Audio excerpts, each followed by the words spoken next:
और अब बात बांग्लादेश की, जहां एक बार फिर कट्टरपंथियों के निशाने पर शेख हसीना और उसके समर्थक हैं। और अब उनकी नफरत की आंच मशहूर बांग्लादेशी एक्ट्रेस तक पहुंच गई। बांग्लादेशी एक्ट्रेस मेहर अफरोज शॉन को गिरफ्तार किया है। इसके अलावा उनका घर जलाया गया, और ये सब इसीलिए क्योंकि एक्ट्रेस मेहर उनके परिवार के संबंध आवामी लीग से। बांग्लादेश की मशहूर एक्ट्रेस मेहर अफरोज शॉन, जो कि बांग्लादेश में अपनी एक्टिंग, अपनी सिंगिंग के लिए जानी जाती हैं, जिसकी बांग्लादेशी जनता फैन रही है, जो नेशनल अवार्ड तक जीत चुकी हैं। लेकिन अब यही एक्ट्रेस कट्टरपंथियों की नजर में चुभने लगी है, और कट्टरपंथियों की नफरत की आग भी उस तक पहुंच चुकी है। नफरत ऐसी कि उसे गिरफ्तार कर लिया गया, राजद्रोह का मुकदमा लगा दिया गया है, घर जला दिया गया और देश के खिलाफ साजिश का आरोप लगाया गया।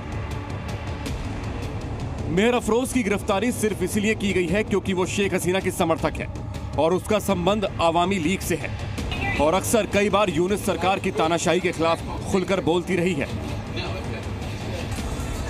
बस यही यूनिस के कट्टरपंथियों को हजम नहीं हुआ और एक्ट्रेस को निशाना बनाया गया। पहले उनका घर जलाया गया और फिर एक्ट्रेस को धनमंडी से गिरफ्तार कर लिया गया। उनकी गिरफ्तारी के पीछे वजह बताई गई देश के खिलाफ साजिश के आरोप, लेकिन इसकी असली वजह क्या है, ये बांग्लादेश का हर नागरिक जानता है। दरअसल आपको बताते हैं कि आखिर गिरफ्तार हुई एक्ट्रेस है कौन।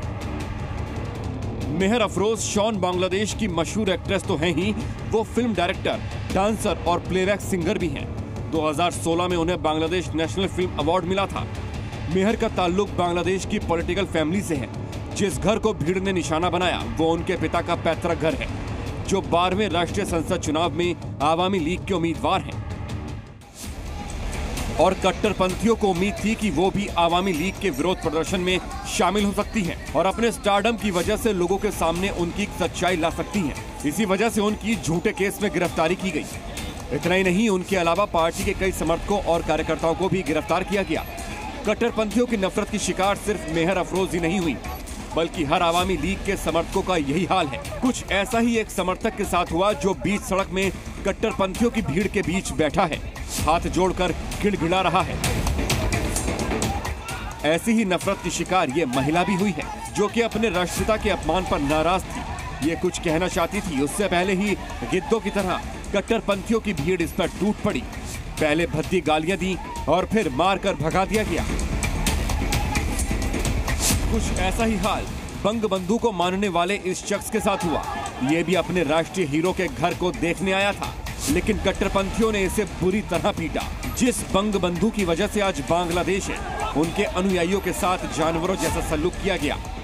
ये तस्वीरें बताती हैं कि शेख हसीना को रोकने के लिए मोहम्मद यूनिस आतंकी तत्वों का सहारा ले रहे हैं। वजह साफ है, अगर शेख हसीना लौटी या फिर आवामी लीग की सक्रियता बढ़ी तो बांग्लादेश से यूनिस का पत्ता साफ होना तय है।